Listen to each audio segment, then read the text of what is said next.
Let's head to Edo State. Edo State Governor Godwin Obaseki has alerted the Inspector General of Police (IGP) to an alleged plot by reinstated Deputy Governor Philip Shaibu to break into Government House today, 30th September, to enforce his reinstatement. Shaibu was reinstated by an Abuja Federal High Court, but Obaseki's administration has appealed the ruling, obtaining a stay of execution. Obaseki's special advisor, Crusoe Osagie, warned that Shaibu's actions could lead to anarchy and requested police intervention to prevent a repeat of previous violence that resulted in a police officer's death. The Edo State House of Assembly had previously impeached Shaibu, and Obaseki inaugurated Marvelous Omobayo as his replacement. We're joined this morning by legal practitioner Dennise Osaretin. Good morning. Thank you for joining us. Good morning, and thank you for having me. All right, Mr. Osaretin, we would like to find out what the current situation is regarding the case between Philip Shaibu and the governor, Godwin Obaseki. Now, there are reports that they've obtained a stay of execution, but I can see as well another report in the papers that share that this stay of execution has been discarded or struck out by the court. So I would like you to please help us with some clarity as to what the correct position is. Yeah, again, thank you for having me and for shedding light on this very topical issue, because you know the political situation in Edo is quite tense, and some of us as critical stakeholders, all we try to do is to encourage all the political actors to, be mindful of their actions or inactions so that we don't, make an already bad situation worse. To speak to the issue that you have raised, yes, you have correctly mentioned that a federal high court in Abuja, presided over by Justice Omobayo, and indeed ruled that the Philip Shaibu should be reinstated as deputy governor. However, I'm also aware that the House of Assembly and the Edo State government have taken out a notice of appeal, and they have indeed appealed against that ruling. Beyond just appealing, they also filed a motion for injunction pending appeal. So what that means is that there is a stay on the execution of that judgment, and all parties to that judgment, to that suit, ought to wait, until the final determination of the appeal is heard. I'm also aware that there's a motion still extant, and that motion has not been heard, and that motion has not been discarded, contrary to the newspaper reports. I'm also aware that this morning, like we also heard in the news, that Mr. Philip Shaibu himself had said that he's not, he has no plans to take any action that is untoward, and he probably has demonstrated that he also wants to respect the rule of law. And the rule of law as at this morning is for all the parties to wait for the final permission of the appeal at the Court of Appeal, if need be, even the Supreme Court that has the final say on the matter. All right. I mean, just to also shed some light and hoping that you can help us with some clarity, the cable newspaper on the 24th of September, speaking about the said matter, says that, I'm just going to quote from the paper. It says, delivering judgment, Omotosho held that he could not grant the application for a stay of execution as he had previously given a judgment reinstating Shaibu. The court proceeded to strike out the suit and awarded $200,000 against the applicants. And, I just wanted to maybe highlight that if you have some updates regarding this, and if you can confirm this updates. Again, I like to stick with the facts, I don't base my analysis on speculation. At this morning, I'm also seeing copies of motions from the office of Ricky Tafa SAN, stating clearly that there is a motion before the Court of Appeal or an injunction pending the hearing and termination of the appeal. And that, for me, is the extant position of the law. So every other newspaper publication, for me, is just news. It has nothing to do with the case in court. So until you see a certified true copy of the said ruling or said order, it remains in the realm of speculation.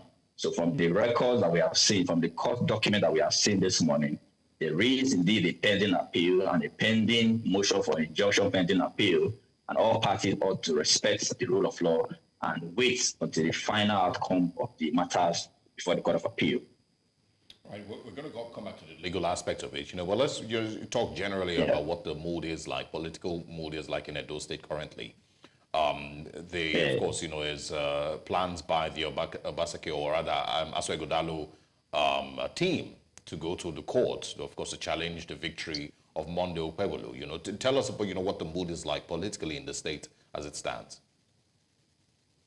Yeah, the mood is that of melancholy. I'm personally touched by the brigandage, the daylight robbery, that was presided over by INEC on the 21st of September. And of course, some of us, we thought that it's going to be a golden opportunity for INEC to redeem its already battered image, starting judging from the 2023 election that they conducted and presided over. But unfortunately, INEC again disappointed a lot of us and dropped the ball. I can tell you for free that a lot of our people, especially from diaspora, young professionals like myself, have vowed never to take part in any electoral process again if the will of the people as expressed cannot be, accounted for. So why should anybody even bother to take any form to contest in any election? So what you simply do is to have INEC or federal minds behind you, and you don't even need to campaign or even, sell a manifesto.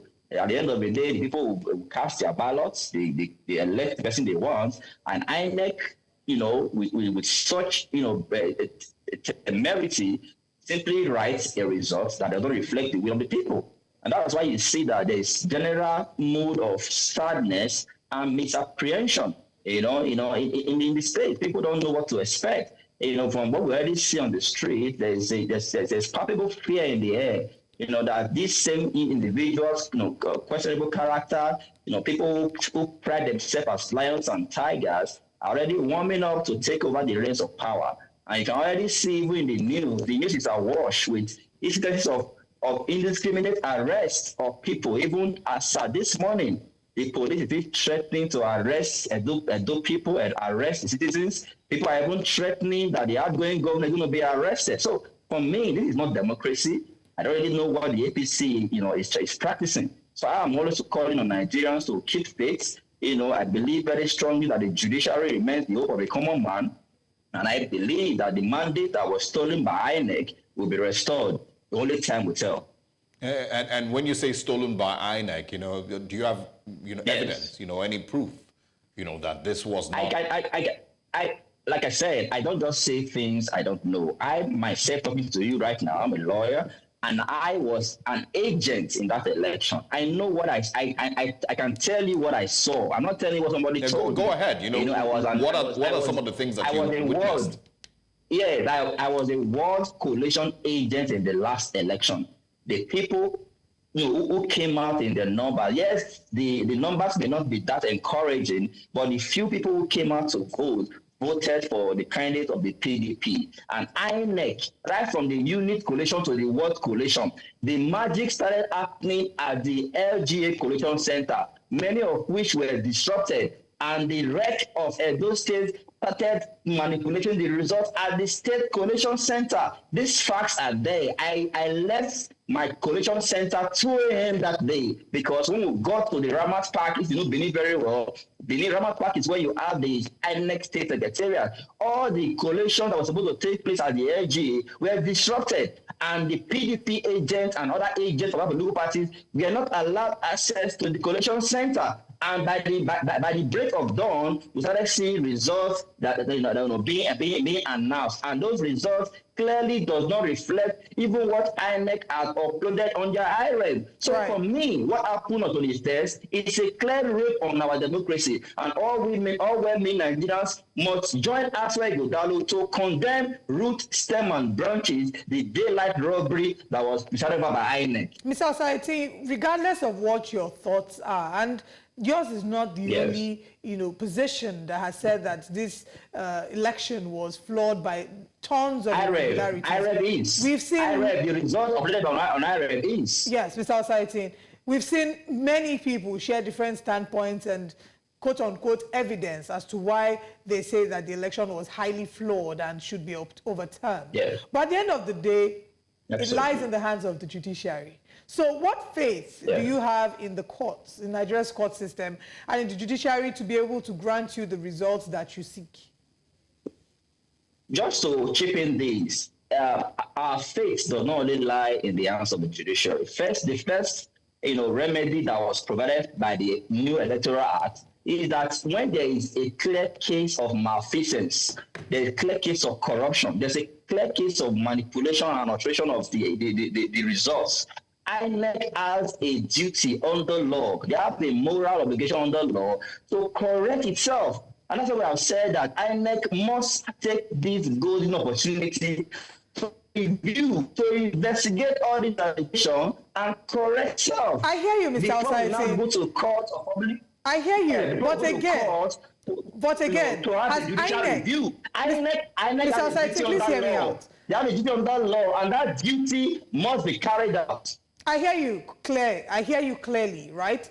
But again, I'm asking, who is the one that will mandate INEC? Has INEC, first of all, admitted to seeing these irregularities? Has INEC openly admitted to that? That's one. And if INEC hasn't admitted to seeing these irregularities, where does it lie? On whose shoulder does the responsibility lie to mandate INEC to investigate itself and, quote-unquote, right these irregularities?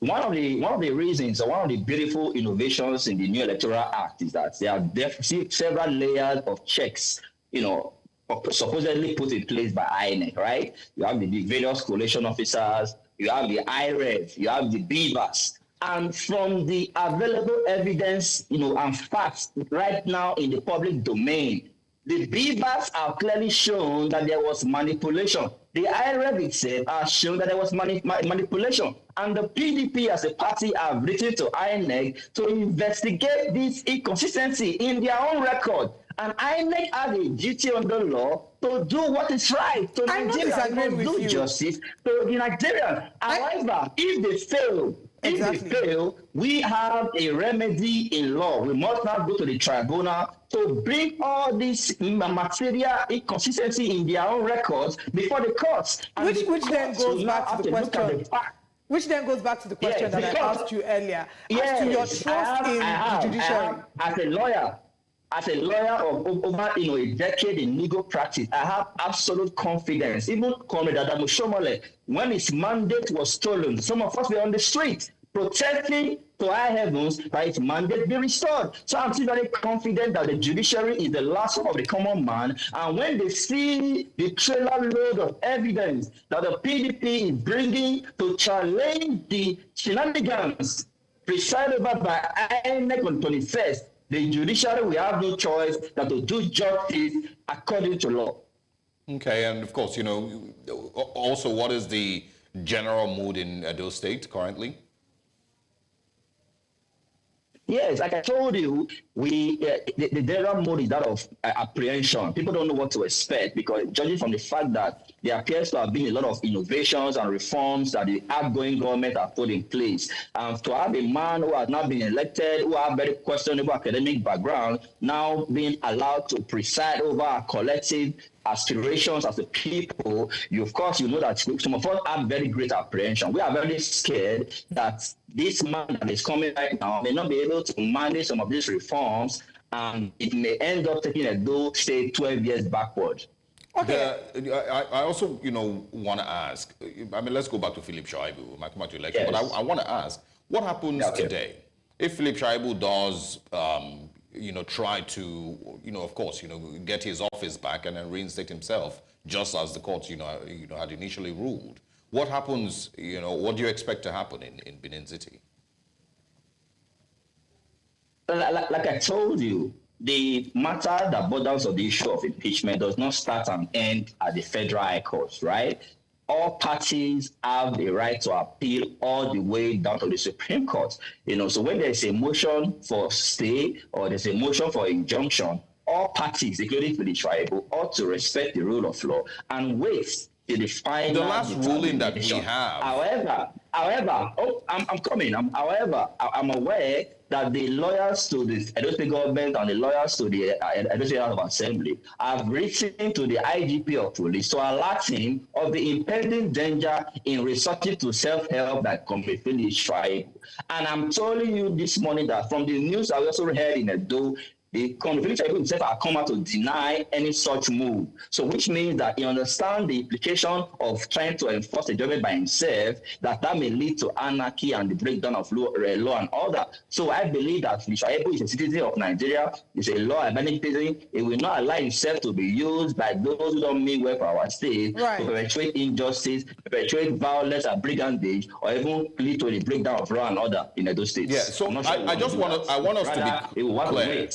Yeah, I just want us to be clear because, you know, the last ruling that, you know, was reported was on the 30th of August, about a month ago. Yes. You know, which said, you know, of course, that the appeal court, you know, has reinstated Philip Shaibu as the Edo State governor, deputy governor, you know, after the 17th of July when Justice Omotosho gave his ruling. So, which appeal are you referring to? You know, the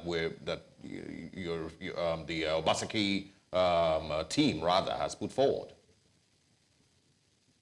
The only appeal in this matter is still pending before the Court of Appeal. Like I keep telling you, we should stop parroting. So are you saying that, you know, the reports, you know, all over the newspapers of the ruling on the 30th of August?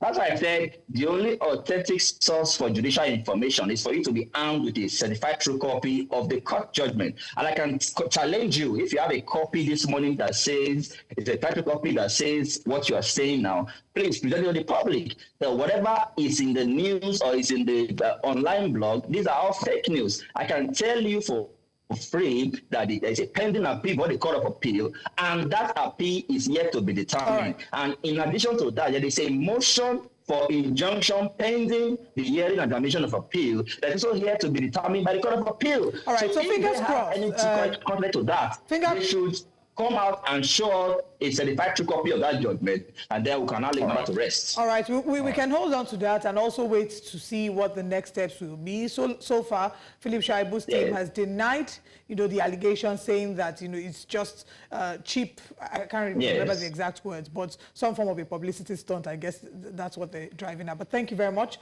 Dennise Osaretin, for joining us on the show this morning. Thank you very much for having me, and God bless Edo State. Yes, indeed. All right.